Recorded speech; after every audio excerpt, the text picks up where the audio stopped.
G'day, family. This is the Bible in a Year Challenge. Reading the Bible every day, making Bible reading a priority. If you want to make that a priority in your life, why not subscribe and follow along as we read? We're in the book of 1 Samuel, and David has just been, well, sort of evicted, and we'll see what happens to King David on his journey and where all of those angry psalms come from. All right, let's get stuck into God's word together. Then David came to Nob, to Ahimelech the priest, and Ahimelech came to meet David trembling, and said to him, Why are you alone, and no one with you? And David said to Ahimelech the priest, The king has charged me with a matter, and said to me, Let no one know anything. Let no one know anything of the matter about which I send you, and with which I have charged you. And I have made an appointment with the young men for such and such a place. Now then, what do you have on hand? Give me 5 loaves of bread, or whatever is here. And the priest answered David, I have no common bread on hand, but there is holy bread, if the young men have kept themselves from women. And David answered the priest, Truly women have been kept from us, as always when I go on an expedition. The vessels of the young men are holy, even when it is an ordinary journey. How much more today will their vessels be holy? And so the priest gave him the holy bread, for there was no bread there but the bread of the presence, which is removed from before the Lord to replace by hot bread on the day it is taken away. Now, a certain man of the servants of Saul was there that day, detained before the Lord. His name was Doeg the Edomite, the chief of Saul's herdsmen. And then David said to the Ahimelech, Then have you not here a spear or a sword at hand? For I have brought neither my sword nor my weapons with me, because the king's business required haste. And the priest said, The sword of Goliath, the Philistine, whom you struck down in the valley of Elah, behold, it is here, wrapped in a cloth behind the ephod.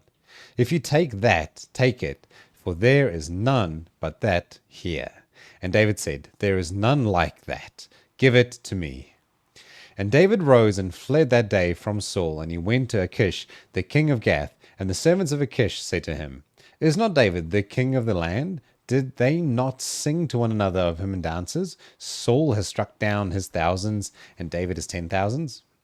And David took these words to heart, and was much afraid of Achish, the king of Gath. And so he changed his behavior before them, and pretended to be insane in their hands, and made marks on the doors of the gate, and let his spittle run down his beard.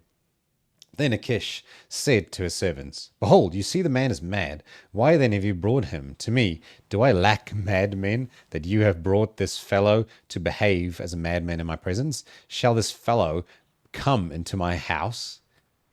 David departed from there and escaped to the cave of Adullam.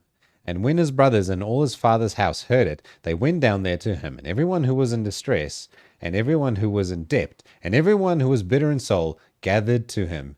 And he became commander over them, and there were with him about 400 men. And David went from there to Mizpah of Moab, and he said to the king of Moab, Please let my father and my mother stay with you, till I know what God will do for me. And he left them with the king of Moab, and they stayed with them all the time that David was in the stronghold. Then the prophet of Gad said to David, Do not remain in the stronghold. Depart and go into the land of Judah. So David departed, and he went into the forest of Hereth. Now Saul heard that David was discovered, and the men who were with him. And Saul was sitting at Gibeah under the tamarisk tree on the height, with his spear in his hand. And all his servants, discovered, and all his servants were standing about him. There we go. And Saul said to the servants who stood about him, Hear now, people of Benjamin, will the son of Jesse give every one of you fields and vineyards? Will he make you all commanders of thousands and commanders of hundreds? That all of you have conspired against me. No one discloses to me when my son makes a covenant with the son of Jesse. None of you is sorry for me, or discloses to me that my son has stirred up my servant against me to lie in wait, as at this day.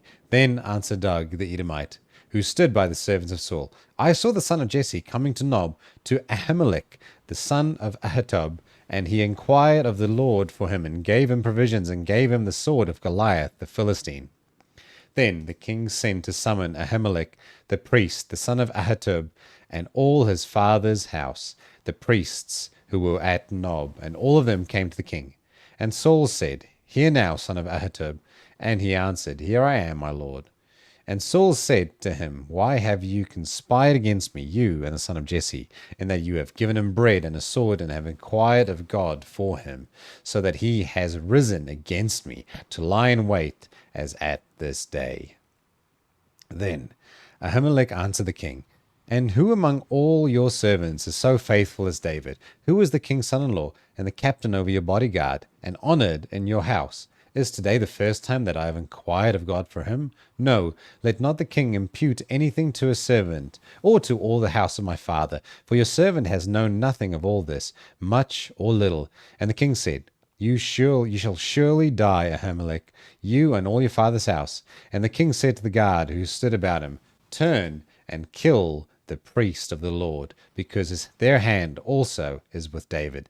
And they knew that he fled and did not disclose it to me. But the servants of the king would not put out their hand to strike the priests of the Lord. Then the king said to Doeg, You turn and strike the priest. And Doeg the Edomite turned and struck down the priests, and he killed on that day 85 persons who wore the linen ephod.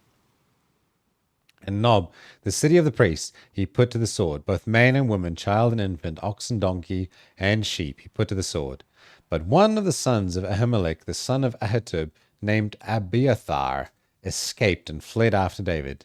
And Abiathar told David that Saul had killed the priests of the Lord. And David said to Abiathar, I knew that on that day when Doeg the Edomite was there, that he would surely tell Saul, I have occasioned the death of all the persons of your father's house.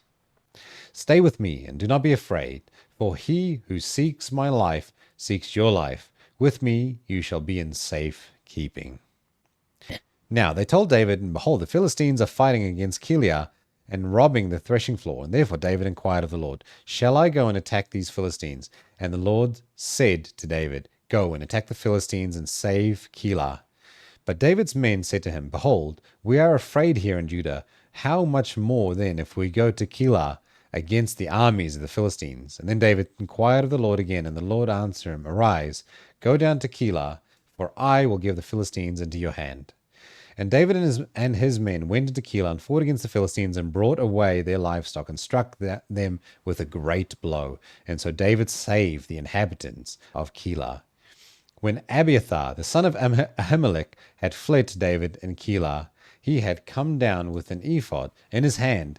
Now it was told Saul that David had come to Keilah, and Saul said, God has given him into my hand, for he has shut himself in by entering a town that has gates and bars. And Saul summoned all the people to war, and to go to Keilah and to besiege David and his men. And David knew that Saul was plotting harm against him, and he said to Abiathar the priest, Bring the ephod here. Then David said, O Lord, the God of Israel, your servant has surely heard that Saul seeks to come to Keilah to destroy the city on my account. Will the men of Keilah surrender me into his hand? Will Saul come down as your servant has heard, O Lord, the God of Israel? Please tell your servant. And the Lord said, He will come down. And then David said, Will the men of Keilah surrender me and my men into the hand of Saul? And the Lord said, They will surrender you. And then David and his men, who were about 600, arose and departed from Keilah, and they went wherever they would go. When Saul was told that David had escaped from Keilah, he gave up the expedition, and David remained in the stronghold in the wilderness, in the hill country of the wilderness of Ziph. And Saul sought him every day, but God did not give him into his hand. David saw that Saul had come out to seek his life, and David was in the wilderness of Ziph at Horesh. And Jonathan, Saul's son, rose and went to David at Horesh, and strengthened his hand in God. And he said to him, Do not fear, for the hand of Saul my father shall not find you. You shall be king over Israel, and I shall be next to you. Saul my father also knows this. And the two of them made a covenant before the Lord. David remained at Horesh, and Jonathan went home. Then the Ziphites went up to Saul at Gibeah, saying, Is not David hiding among us in the strongholds of Horesh, in the hill of Heklah, which is south of Jeshimon? Now come down, O king, according to all your heart's desire, to come down, and our part shall be to surrender him into the king's hand. And Saul said, May you be blessed by the Lord, for you have compassion on me. Go, make yet more sure. Know and see the place where his foot is, and who has seen him there, for it is told to me that he is very cunning. See therefore, and take note of all the lurking places where he is hiding, and come back to me with sure information. Then I will go with you, and if he is in the land, I will search him out among all the thousands of Judah. And they arose and went as if ahead of Saul. Now David and his men were in the wilderness of Maon, in the Arabah to the south of Jeshimon. And Saul and his men went to seek him, and David was told. And so he went down to the rock and lived in the wilderness of Maon. And when Saul heard that, he pursued after David in the wilderness of Maon. And Saul went on one side of the mountain, and David and his men on the other side of the mountain. And David was hurrying to get away from Saul. And Saul and his men were closing in on David and his men to capture them. A messenger came to Saul, saying, Hurry and come, for the Philistines have made a raid against the land. And so Saul returned from pursuing after David and went against the Philistines.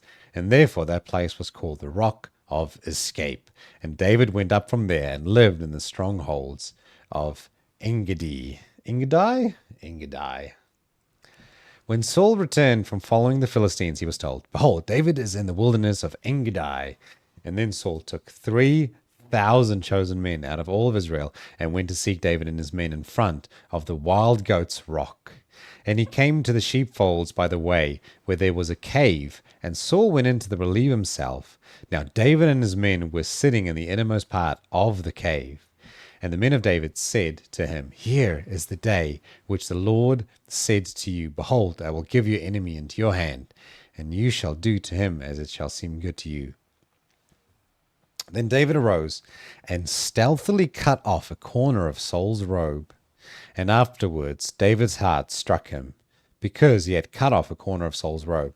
And he said to his men, The Lord forbid that I should do this thing to my Lord, and the Lord's anointed, to put out my hand against him, seeing he is the Lord's anointed. So David persuaded his men with these words, and did not permit them to attack Saul. And Saul rose up and left the cave and went on his way. And afterwards David also arose and went out of the cave, and he called after Saul, My Lord the king. And when Saul looked behind him, David bowed with his face to the earth and paid homage. And David said to Saul, Why do you listen to the words of men who say, Behold, David seeks to do you harm? Behold, this day your eyes have seen how the Lord gave you today into my hand in the cave. And some told me to kill you, but I spared you. I said, I will not put out my hand against my Lord, for he is the Lord's anointed. See, my father, see the corner of your robe in my hand. For by the fact that I cut off the corner of your robe and did not kill you, you may know and see that there is no wrong or treason in my hands. I have not sinned against you, though you hunt my life to take it. May the Lord judge between me and you. May the Lord avenge me against you, but my hand shall not be against you. As the proverb of the ancients say, Out of the wicked comes wickedness, but my hand shall not be against you. After whom has the king of Israel come out?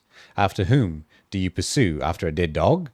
After a flea? May the Lord therefore be judge and give sentence between me and you, and see to it and plead my cause and deliver me from your hand. As soon as David had finished speaking these words to Saul, Saul said, Is this your voice, my son David? And Saul lifted up his voice and wept, and he said to David, You are more righteous than I, for you have repaid me good, whereas I have repaid you evil. And you have declared this day how you have dealt with me, and that you did not kill me when the Lord put me into your hand. For if a man finds his enemy, will he let him go away safe? So may the Lord reward you with good for what you have done to me this day. And now behold, I know that you shall surely be king, and that the kingdom of Israel shall be established in your hand. Swear to me therefore by the Lord, that you will not cut off my offspring after me, and that you will not destroy my name out of my father's house. And David swore this to Saul, and then Saul went home, But David and his men went up to the stronghold.